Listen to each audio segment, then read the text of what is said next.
Hey friends, just wanted to give you another video blog. Read a great book. It's a little bitty book.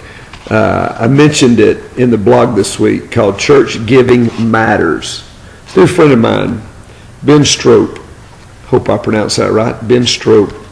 The last chapter was the best chapter. I want to give you a thought out of it because, as I've said before in this blog, the speed of the leader, the speed of the pack.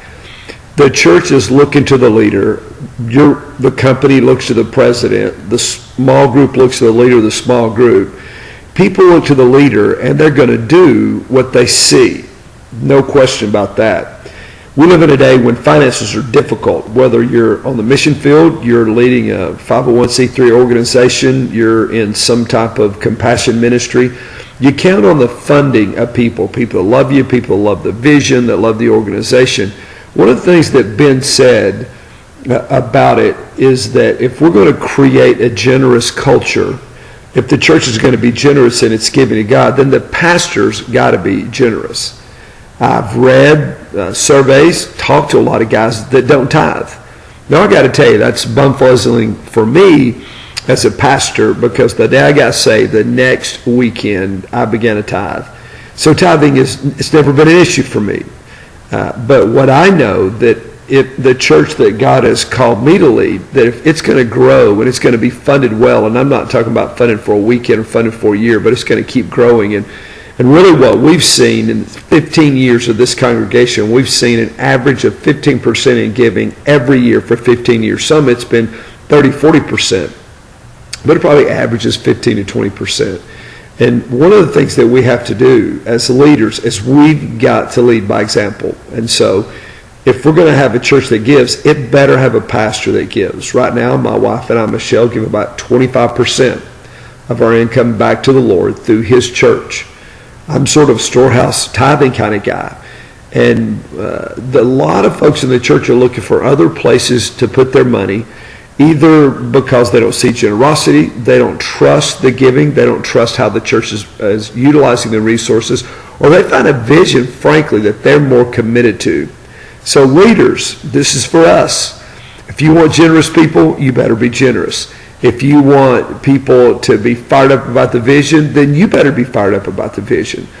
The speed of the leader, the speed of the pack. And I believe one of the reasons that God has blessed our congregation so much, and as many of you know, a few weeks ago we took a miracle offering, $1.25 million, 3 times over any greatest weekend we have ever had.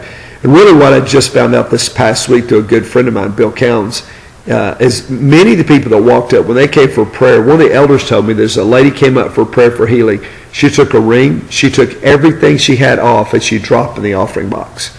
And we had $2,000 worth of gold, just by pure weight, gold given, dropped in the box. Now, I've read a lot of Old Testament about gold being given, but frankly, it has never happened.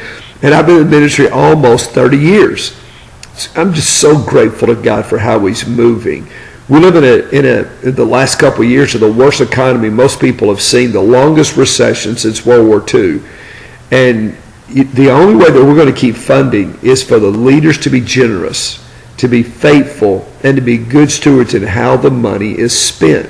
So I want to challenge you, if you're a leader, whether you're a leader of a family, a small group, a congregation, or a Fortune 500 company, you've got to be generous. You've got to carry the vision. As leaders, the DNA of the vision better reside in us if we believe it's going to be out there. Just a thought. This weekend's coming up. It's going to be a great weekend of Faith Promise. We're still in the middle of a series out of Pete Wilson's book called Plan B. We're talking about the illusion of control. If you don't have any place to go, I'd love to invite you to one of our services this weekend. 2 Saturday night, 3 Sunday morning, soft launch at our new Blount County campus and internet campus, 9 o'clock, 10:20, 11:45, 9 o'clock p.m. at faithpromise.org. Speed of the leader, speed of the pack. How fast are you running, leader? Think about it. Be blessed. See you tomorrow.